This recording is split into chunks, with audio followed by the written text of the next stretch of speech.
अस्सलामुअलैकुम नाज़रीन, मैं हूं आयशा शाहिद और आप देख रहे हैं PSA डिजिटल न्यूज़ चैनल। आइए नजर डालते हैं आज की ब्रेकिंग न्यूज़।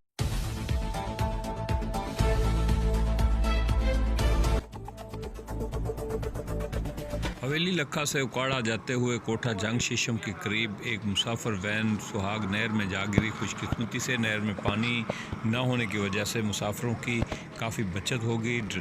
बताया जा रहा है कि ड्राइवर को नींद आ गई, जिसके बायस गाड़ी नहर में जा गिरी। रेस्क्यू 1122 की टीमें फौरी तौर पर उधर पहुंची और उन्होंने मरीज़ों को उठाकर THQ हॉस्पिटल हवेली लखा में शिफ्ट किया। इसमें एक ये बाबा जी और एक नर्स शदीद ज़ख्मी हो गई, जिनको फौरी तौर पर लाहौर रेफ़र कर दिया गया है। ये आज सुबह सवेरे ये हादसा पेश आया है कोठा जंग शीशम पुल के करीब, जहाँ पर एक तेज़ रफ्तार मुसाफिर वैन शदीद धुंध के बायस सुहाग नहर में जा गिरी, जिसके बायस 3 मुसाफिर शदीद ज़ख्मी हो गए। रेस्क्यू 1122 की टीमों ने मुसाफिरों को हॉस्पिटल मुंतकिल किया। बकिया मुसाफिर जो हैं वो अल्लाह की कुदरत से महफूज रहे। ये वाक़या आज सुबह सवेरे पेश आया है कोठा जंग शीशम के करीब, जहाँ पर एक तेज़ रफ्तार वैगन नहर में जा गिरी।